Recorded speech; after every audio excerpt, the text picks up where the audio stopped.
Hey guys, what is going on? This is 𝐭𝐸𝐸 here, and today I'm going to show you how you can create a cool transition for whatever you want. So probably a live stream, but yeah. So as you can see, this is the transition that I'm going to show you how to make. As you can see, it's just a line that goes all around the screen, comes back, and basically reveals the new scene. Alrighty. So in order to do that, it's fairly simple. All you have to do is open up After Effects.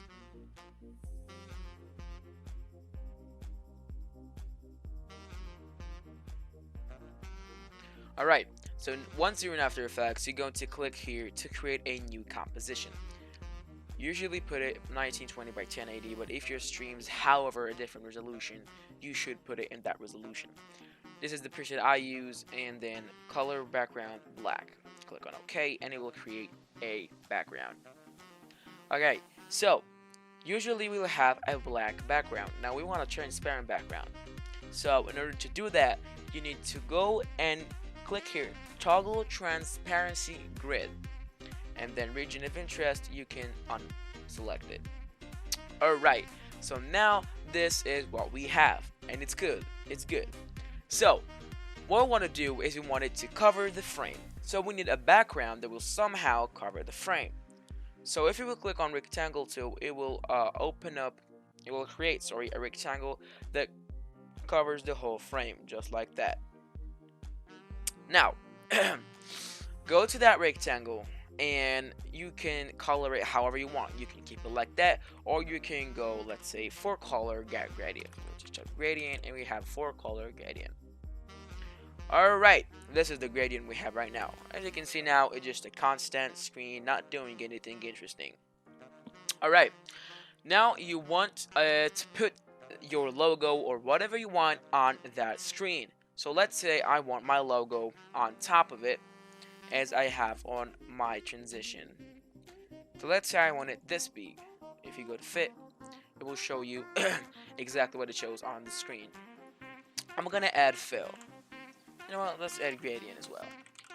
So I'll add a gradient ramp to it, and let's put it radial ramp, and let's do silver, like I have it on my own. Or maybe, you know what, let's make it blue purple.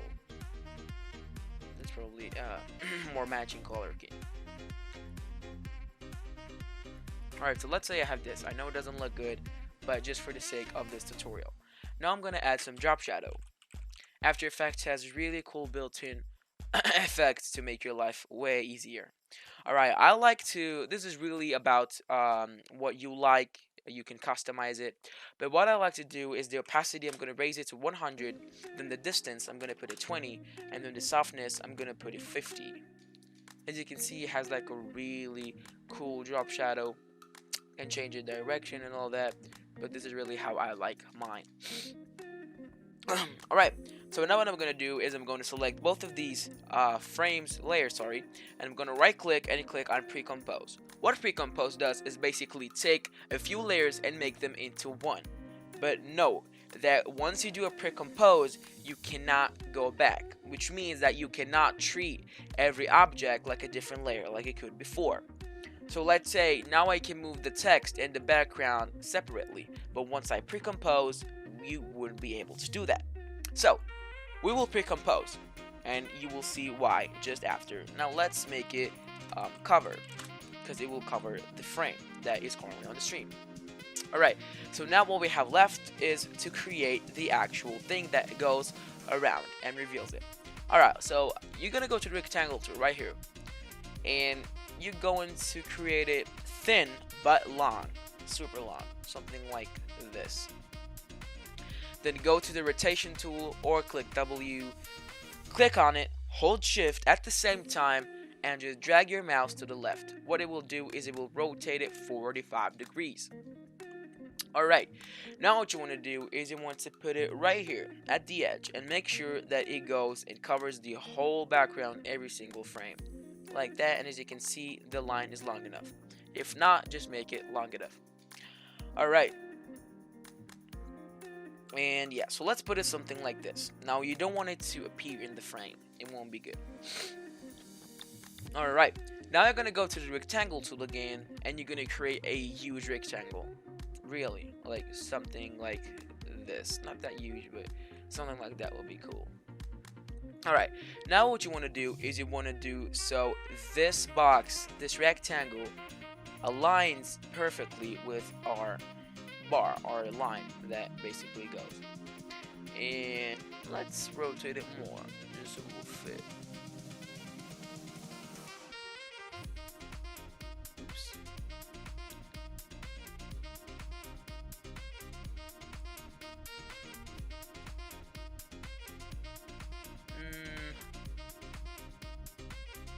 Maybe more, maybe more.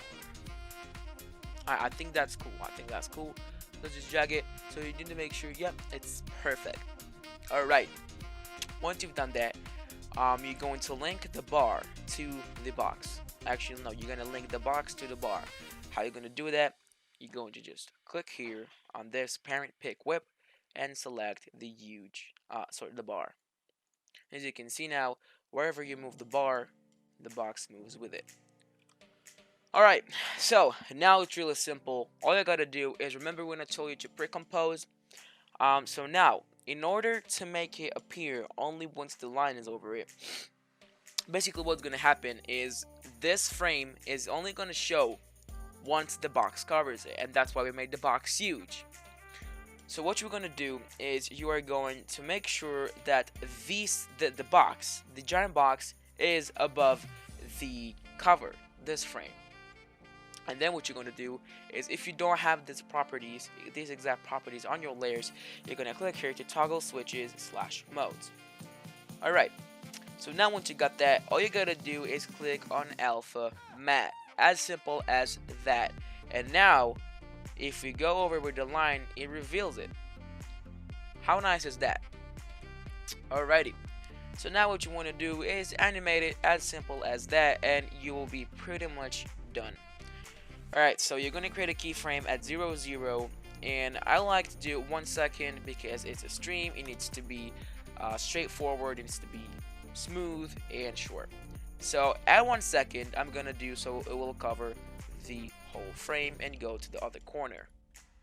And now it will animate exactly how we wanted. Oh, I did the scale. Sorry guys. Do position. That was my bad. Let's just put it back there. Animate position, 0, 0, position, then go to 1 second again, and put it right there. Alright, so as you can see, this is what it's going to do. It's going to reveal it, go to fit, and you can see how it will reveal it. Alright, so now it's fairly ugly, right? It's a boring animation, it doesn't really do anything interesting. So what we're going to do is we're going to select both of these keyframes and click F9 to first ease them. Then you're going to click here to go to the graph editor. Once you've done that, you want to go here to this button, choose the graph type and options, and make sure you select edit speed graph. Once you've done that, you can edit basically the speeds using a graph. So you're going to select both of these dots and pull them both to the mid. As you can see, you have these yellow dots, just put them to the mid. And now, this is how it animates. Cool, right? I think it's way cooler than what it was before. Alright, so now, what you're going to do is click on toggle switches / modes. And you can toggle motion blur, which will make it a lot more interesting. As you can see, we added motion blur, and it looks way better. Alright. You can change the bar to whatever color you want because gray is ugly. Who likes gray? So let's just drop gradient. And then a gradient ramp, you don't want 4 colors in a bar. That's ugly. Let's do blue and let's do purple. Let's change it to radial ramp, and yeah, so now looks way better. Alright, so now all that's left really is to reverse it. Right? You want it to fade away. So what you're going to do is you're going to pre-compose every single thing, and let's do hide. Now what you're going to do is you're going to go to 1 second exactly where the frame is fully covered and click Control Shift D. This will cut the composition right at where you want it. And let's delete the rest. And as you can see, we're left only with this part, and then it will disappear. So what you want to do is select this and click on Control D. This will duplicate. Now you want to select one of them, doesn't really matter. Hold Shift and hold it, and basically go to the right. It will snap right to the end of it. Now click on this, go ahead to the time, and then time reverse layer. Basically what it does is, it's pretty self-explanatory, just reverse the layer. And now you get this. As simple as that. So now all we have left to do is render. Now watch closely what you do right here, because you need to render it as a transparent background video, which means you have to render it as a QuickTime file. So in order to render, go ahead and click Control and M. Then on the output module, you're going to click on lossless. Alright, so now what you're going to do is you're going to go to Format and select QuickTime. And then in RGB, you want to select RGB plus alpha. And this is basically it. Now you can click on OK. Go ahead and choose output 2, and you can select wherever. So let's just name it Transition Tutorial. Let's click on render. It will render it real quick. You can pause right here, or you can go ahead to composition and select wherever you want it to render. So let's just render this because we don't need any more. And let's render. Alright, so now we have here transition tutorial.mov, as you can see. And what we're going to do is add it to OBS. How do you add it to OBS? What you're going to do is you want to click right here, edit scene transitions. Once you've done that, you're going to click on add transition. Here you want to select Stinger and call it however you want. Right. Now you want to select the video file. As you can see, you go to alright guys, so as you can see, we have the transition tutorial.mov, and we're going to open it. Now, at the transition point here, you want to put the time in milliseconds that it covers the whole frame, so OBS will know when to switch between the frames. So for us, it was 1 second, which is 1000 milliseconds. Now we'll click on done and select it right here with the green dot and click done. That's it guys, you are done with your transition. All you gotta do is switch transitions, and as you can see, bam. Doesn't it look beautiful? Alright guys, thank you so much for watching this video. I really hope you learned, and if you did, please make sure you like the video, you subscribe to my channel, and leave a comment below what do you want me to do next. Alright guys, peace out and good luck.